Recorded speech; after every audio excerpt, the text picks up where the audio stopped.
was telling him how going to BB King's, one of the last times going to see Martha That's and, right. and Thelma. I mean, not Martha, Martha, Linda, and Evelyn. And then standing and turning around, and in walked you, and you, and I think you would with Norma Jean, and I was like, oh my God, Right. the lady. I said the voices, the dolls, honey. Honey, the legends have stepped through into the building. Okay, 5, 4, 3, 2, 1.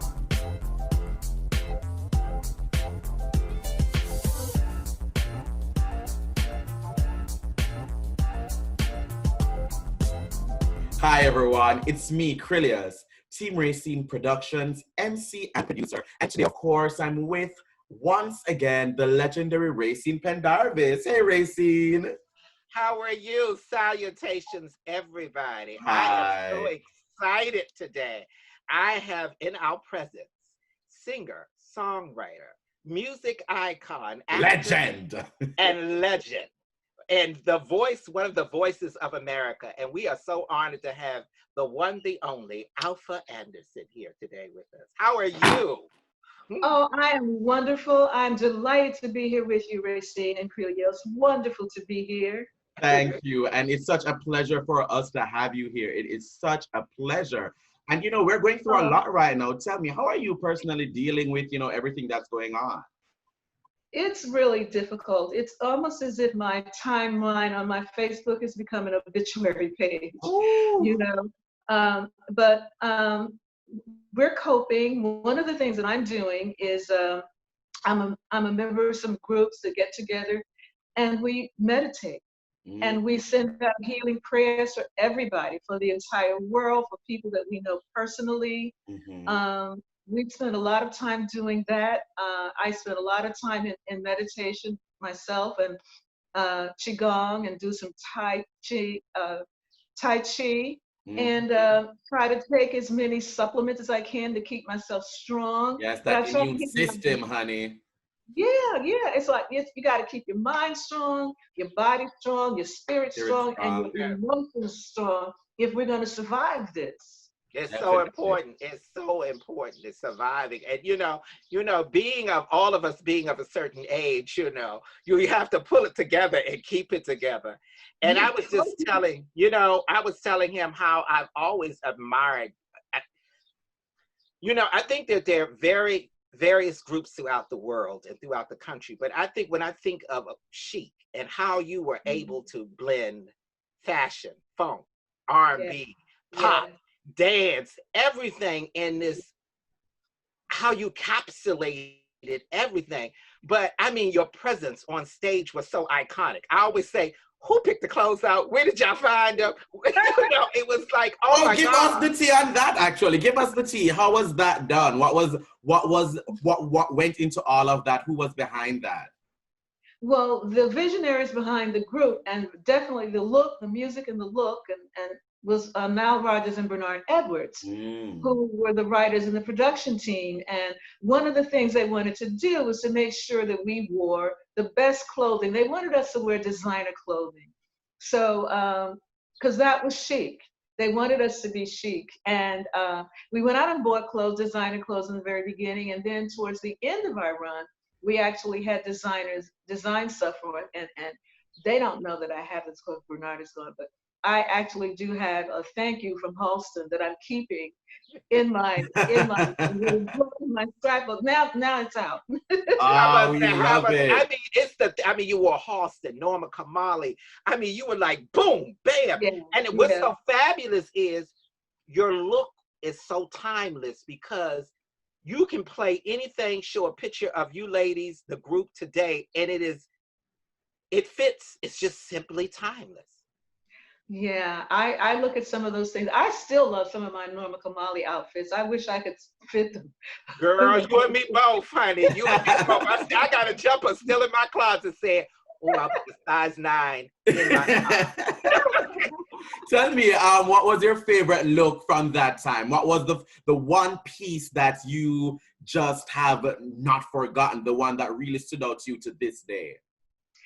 there was a Norma Kamali outfit, and it was just like a little cha-cha skirt that I put over a black bodysuit, and it was just so easy to wear. The cha-cha skirt was like black, I think, with white polka dots, and the bodysuit was just, like a like a thin straps, spaghetti strap. That's the word I'm looking for. Yeah, okay. Spaghetti lingo. We love it. It was amazing. And oh my God, and speaking of it, what I loved about you, and especially Norma Jean Wright and Lucy Martin, how your voices blended like one. It was so unique. Yeah, yeah. And you don't hear that too often. And it was like, you usually hear that from people who are like sisters and stuff. For y'all not to be related, I mean, y'all voices were like the epitome of Harmony 101. But we worked with one of the best to help us develop that Chic sound. And that was my really good friend, Luther Vandross. So Luther is the guy that taught us how to sing in unison. And then after he left, of course, Fonzie Thornton. So because their music was rhythmic, but a lot of it was unison singing. It was amazing. It was amazing. Yeah, so we learned how to do that. We would just sit and we never ever heard anything before we went into the studio. Wow. So everything was like, we didn't get a lyric, we didn't get anything. We didn't get a piece. But when you talk about Luther, I think about the very first time I saw Luther, and I looked up and I said, oh my God, that's Alfa Anderson, Brenda White, Fonzie Thornton, Martha Agee, Sissy Houston, Lisa Fisher, because I say, he has the vocal Bible all behind him. I mean, it's like, my God, what was that experience? I can only imagine. What was it like being in the studio with all of y'all? And let me tell you, it was absolutely amazing. Fonzie and I often talk about the fact that we went to the Luther Vandross University. He taught us all how to sing and blend. And I'm going to share a funny story with you. It was an oops moment. We were in the studio. I cannot remember what we were recording, but all of those people you mentioned were there, as well as Sissy. And Luther says, okay, well, here's the part, go for it. And we started singing. I'm a soprano, Tuatha soprano. Sissy, of course, is a diva soprano. And I was singing, and all of a sudden, everybody stopped singing, and Sissy was giving me this, you better recognize look. And I still didn't get it. I did not get it. And Tuatha says, you're on her note.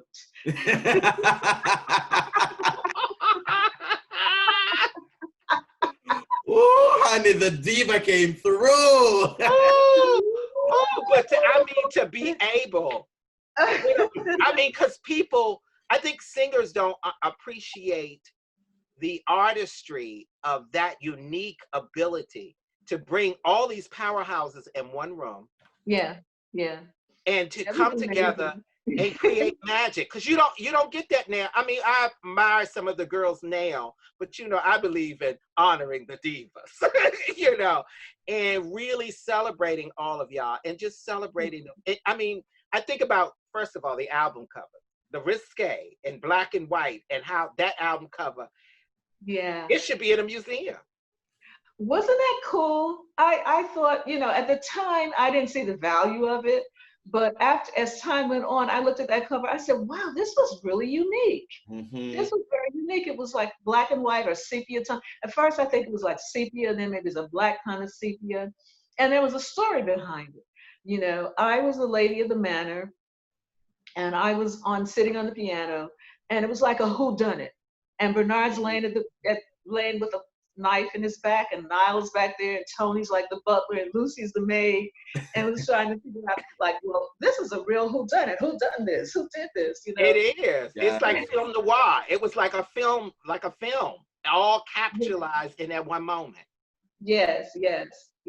But tell me, Alfa, how did you get it? When did you realize that you had this love and this passion for music? I know for many people it started as a little girl, but was there ever a defining moment, or did you just fall into it? What's that story like? Well, I always sang, but never professionally. You know, I'm from the South, and you're gonna be in that church in that First Baptist Church choir every Sunday, or the junior choir. Actually, it was a junior choir. You're gonna be up in there, okay? You're gonna be up there singing your heart out. Yes, you are. And when I came to New York, I found a group of people that were doing it professionally, because I never knew that was a thing. You know, never knew that was a thing.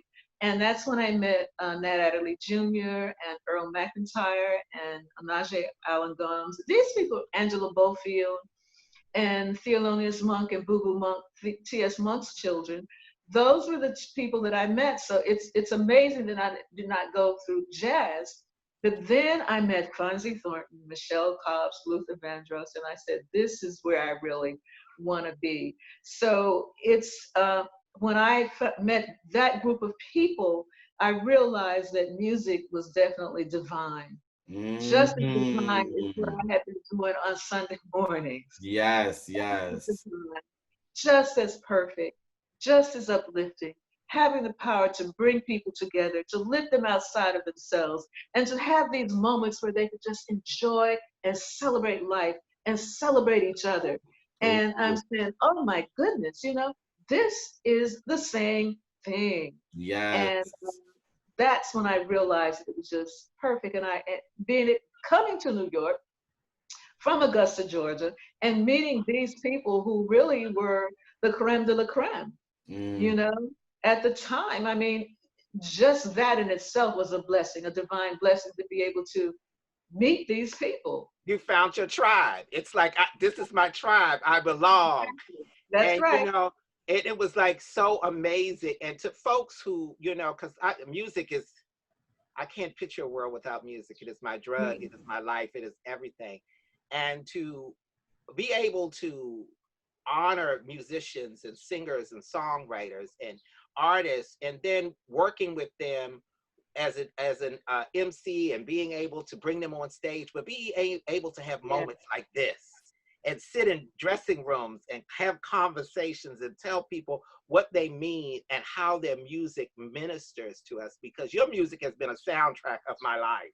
Oh, you know, I cannot picture not, you know, hearing something and hearing the voices and the vocalizing and the words and the harmonies.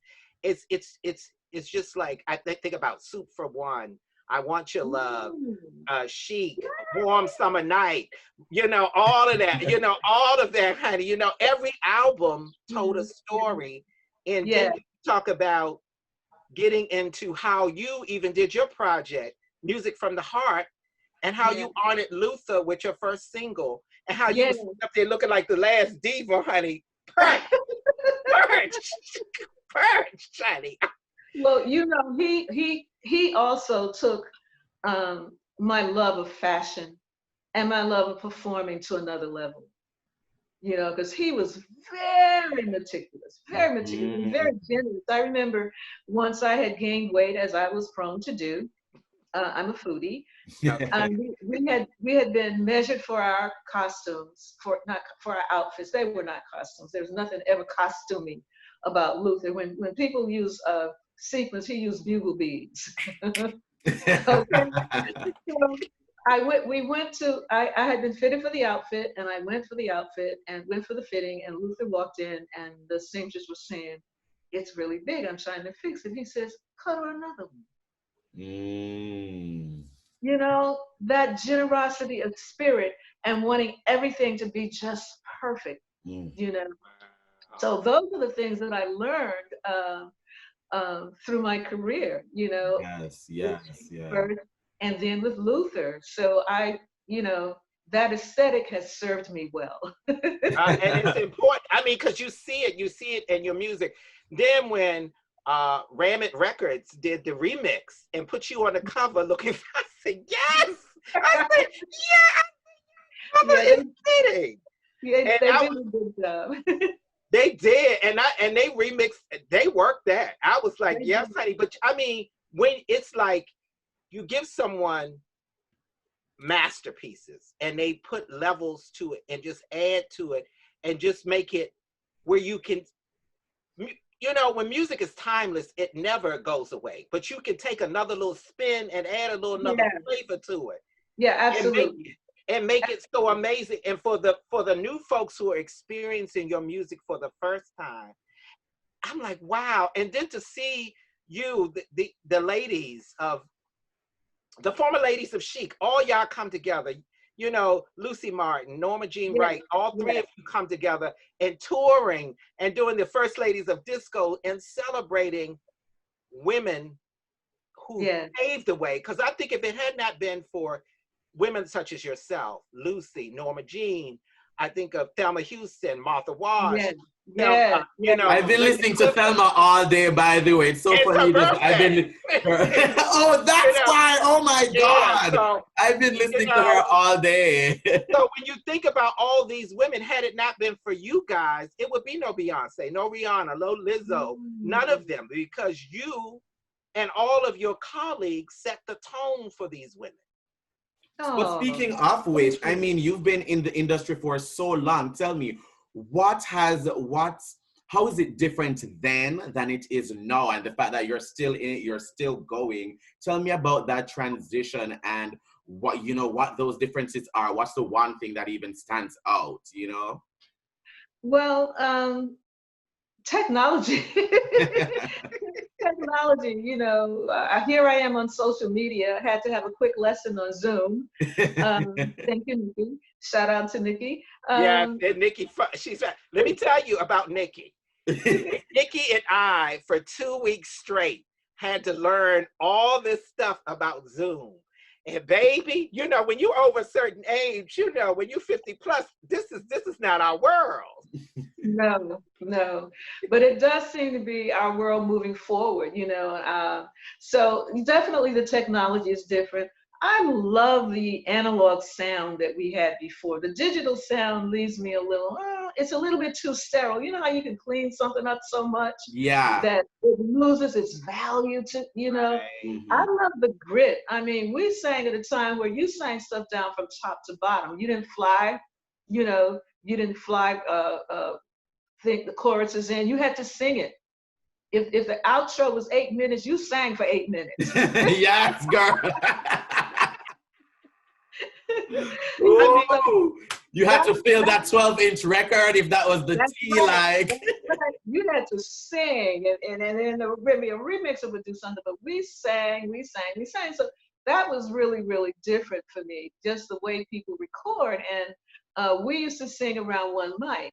Now, oftentimes, everybody's on a different mic, and I think that's because they can bring people up and down as they want to, when they want to, when they need to. But we learn how to sing together and figure out what it is that you have that you can bring to this mix. It doesn't take away from what everybody else is doing, but you can add your own little flavor in there that enhances what everybody else is doing. And that's the magic, the art. I mean, you come from an era where you walk into a studio and you've got 30 musicians in there, all live musicians. You got people playing, and you've got people singing, and you're like, and you feel it. There's just something about what you feel. You just feel the chemistry and the magic of it, and it makes you happy. And when you get that sound, when you get your stride and you're in it and you feel it, and everybody knows it, it's like, you be like, the magic has been made. It's like, and you speak of being a Southern girl, born in Atlanta, Georgia, honey. Georgia Peach. How did it feel coming back to the state of Georgia when you received from the Jim Foundation the Golden Mike Award? Well, that was a wonderful, wonderful thing for me, and I never saw myself as somebody who was looked up to that way, or who would even receive awards. And a couple of years ago, they actually had an Alfa Anderson Day, and I got the key to the city of my hometown, and I was just floored that happened. And I remember just talking and saying that not only was I appreciative, but I appreciated my family because I missed birthdays, I missed holidays, I missed so many things that my family did together while I was away working. So, and I never knew it was that important because, well, maybe because it's when my sister first saw me, she came back to a Chic concert and she said, just tell me one thing. I said, well, what is it? She says, when did you learn how to sing?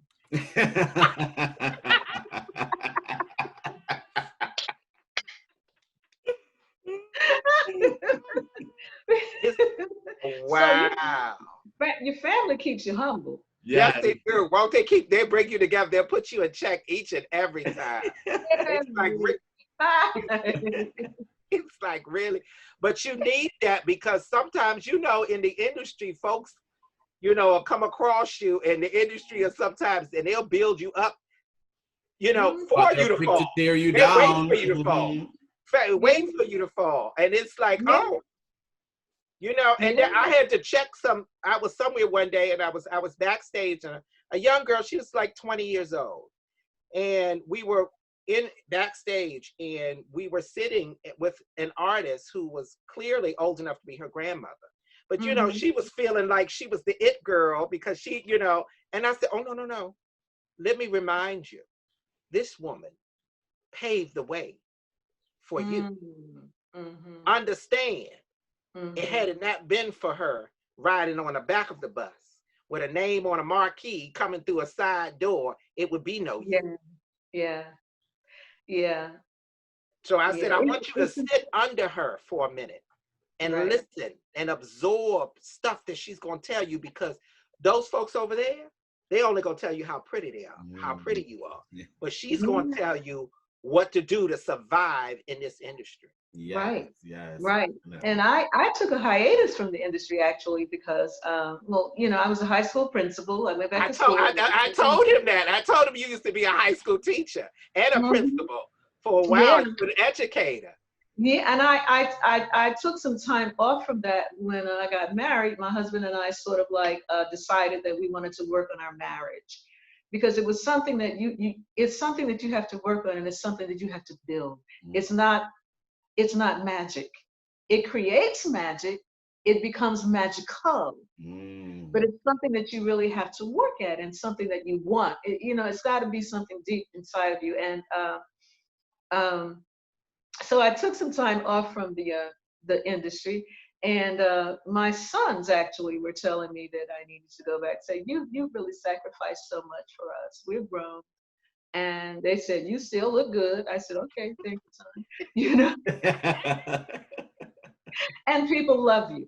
Yes. And we do. We really, I mean, people, if you don't know how much people really love you, I just want to say that we love you, we adore you. What you have done has just been amazing. Your body of work, and just the fact, I've watched you for many years off stage and on stage, and how you maneuver and how kind and gracious you are to people. And I think that played a lot as an educator, as a principal. You know, you took all the stuff that you learned on the road into the classroom. I did. Back into all those wonderful, what was that like for you? Well, it was amazing. At the time I had sort of lost my song. And I happened to go to a school whose theme was peace and justice, but it was an arts-based school. So it'd actually be the best thing for me, because I was able to bring my artistry into the school. So I was able to work with young people. I created several courses and things there where they could actually create and do things in the arts, because the arts are very, very powerful, very, very important. And the more they cut art, you know, the worse to me this system gets, because art is so powerful, and it reaches kids, it reaches everybody, it touches the heart in a different way. So when I first got there, I didn't really say who I was and what I had done, and they found out.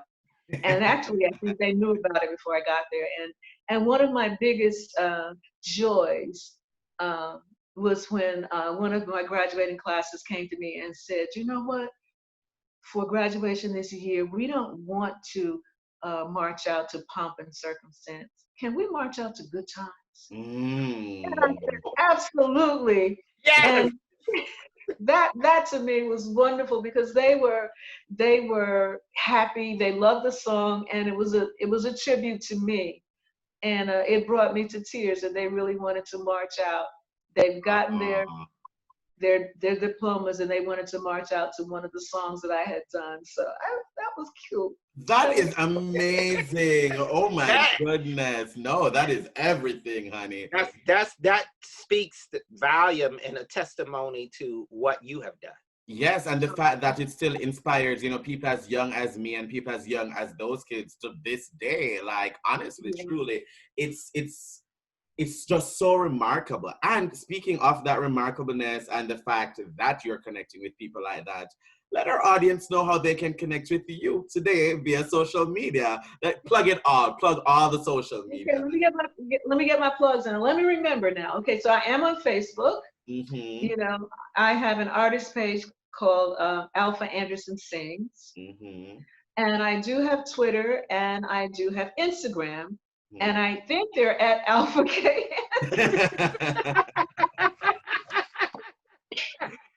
And you also have Facebook former ladies of Chic. Right. That's the one that I have with Norma and Lucy. Mm-hmm. So you can get in touch with all of us there. But definitely, I love hearing from people. I answer them, and it just lifts me up to hear. It just lifts me up, Thank you. And you lift us up. Alpha, thank you so much. It's been such a pleasure having you here. Thanks for joining us. Thanks for, being you, giving us your art, giving us your message. I'm really touched today just to be able to have this conversation with you. Thank you so much for joining us. Thank you guys so much. God bless you. I feel like, I'm sending you virtual hugs, because I feel like, even though you're not here with me, this experience, it just flowed. Like, girl, we sitting around. I was like, girl, give me some coffee, give me some cake, give me some tea, child. I feel like I'm sitting here. I want to eat a piece of chicken and some potato salad. It's just, we fellowship. Take me home now. Oh, okay. Thanks so much. And Rayceen, take us out. And viewers, most of all, thank you for watching.